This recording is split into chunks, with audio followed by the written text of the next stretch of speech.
What if I told you that one of America's biggest car makers just rerouted its entire logistics chain across the border for one simple reason?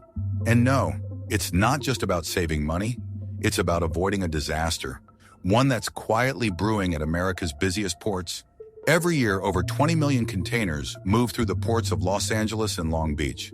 That's almost a fifth of the entire U.S. container traffic, right there in just 2 locations.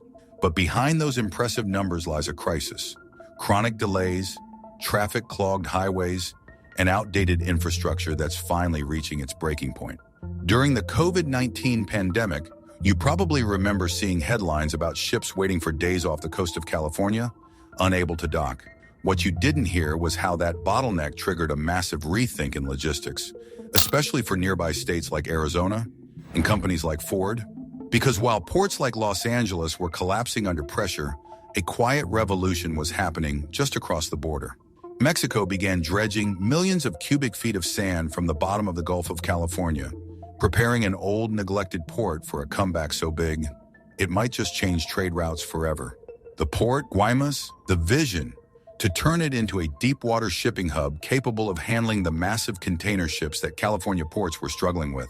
The payoff? Faster, cheaper, and far less stressful logistics for companies operating in the U.S. and Mexico alike. And it's not just Ford. Arizona businesses are now eyeing Guaymas as a serious alternative, one that could slash shipping delays and cut costs by up to 30%.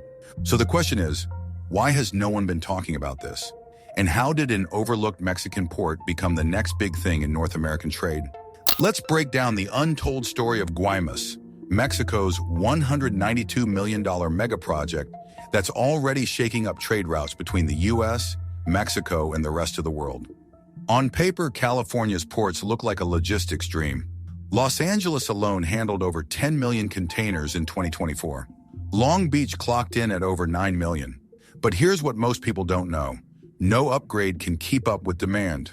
The problem started long before COVID, but when the pandemic hit, demand surged, labor shortages worsened, and things spiraled.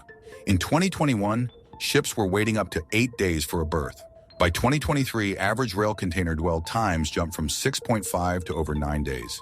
That's nearly 3 extra days your goods sit still, costing companies millions. And trucking? It's no better. Arizona's goods, usually trucked through Interstate 10 or Interstate 40 from California, face frequent delays from roadwork and traffic. Add 1 to 2 days of delays, and suddenly you're paying extra, not for faster shipping, but just to stay in business. Meanwhile, Mexico was playing the long game. In 2022, it began upgrading the port of Guaymas, a deep-water port in Sonora most people had never even heard of. The plan? Dredge the seafloor to a depth of 49 feet, upgrade the port's aging infrastructure, add new quays, tech systems, and specialized cargo handling. The total cost? 3.5 billion pesos, or $192.5 million. The result? A port capable of handling post-Panamax vessels up to 100,000 tons. That's the size needed to support modern global shipping. And the strategy was clear. Make Guaymas the go-to alternative for companies tired of California's broken ports. Ford's plant in Hermosillo, Sonora, has long been a model of modern manufacturing. By 2024, it had produced over 7 million vehicles. The company even adopted a supplier next-door model with 14 buildings on site for part providers. But for all that efficiency, there was a huge problem. To export cars, Ford had to haul them over 1,200 miles to the port of Lázaro Cárdenas in southern Mexico. That's like building a factory in Texas but shipping your products from Florida. The governor of Sonora called it a logistical tragedy. Ford was bleeding money, not because of production, but because of bad ports. So when Guaymas entered the chat, the company didn't wait. In 2024, it sent its first batch of Bronco trucks to South America through Guaymas. No 1,200-mile haul, just 62 miles by rail. This wasn't just a fix, it was a complete reroute of Ford's logistics strategy. So why didn't Guaymas work before? Simple. It was shallow, outdated, and built for basic cargo. Its max ship capacity? 36,000 to 40,000 tons. That's like trying to land a Boeing 747 on a grass runway. Modern post-Panamax vessels need deeper waters and smarter systems. Guaymas didn't have either. But after 2022, all that changed. Massive dredging operations deepened the port to 49 feet. Modern surveillance systems with AI-powered security were installed. Breakwaters and storm protection brought in naval-grade reliability. Refrigerated warehouses expanded cargo flexibility. New multimodal infrastructure connected sea, rail, and road like never before. Suddenly, Guaymas wasn't just viable, it was competitive. One of the most overlooked changes? Security.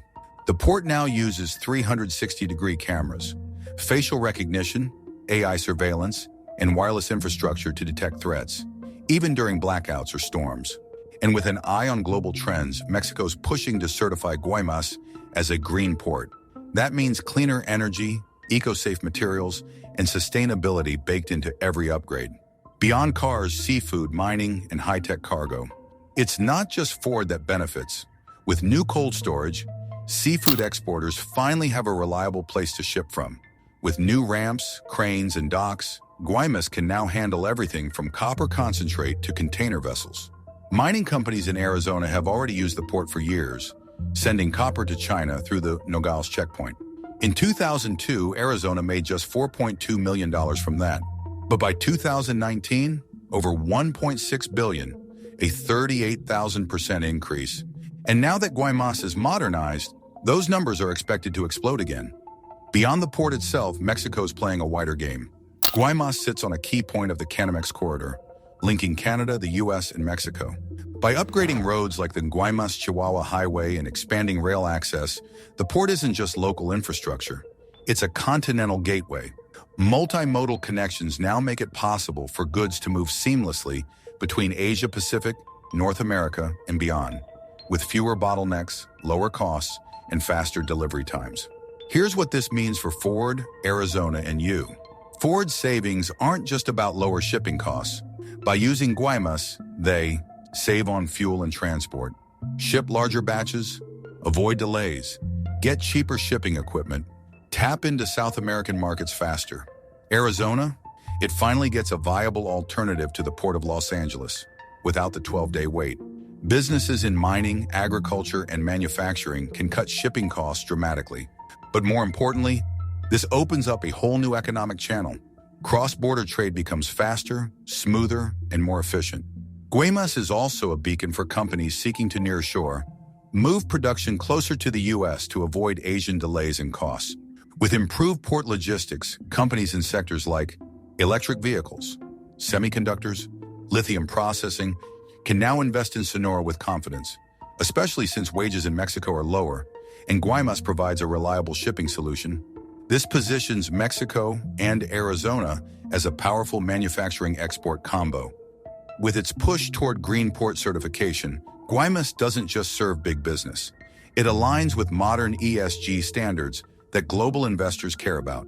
In an era where environmental regulations shape investment decisions, this is a game changer. And for consumers, you get goods faster, cheaper, and more reliably, whether it's a new Ford truck or seafood from the Pacific. For decades, Guaymas was a forgotten corner of Mexico's coastline, but now it's quietly becoming one of the most important logistics hubs in the Americas. It's solving real problems for real companies, and might just reshape how goods move across borders in the next decade. So next time someone talks about U.S. ports, remember this: the real disruption might not come from California. It might come from Sonora,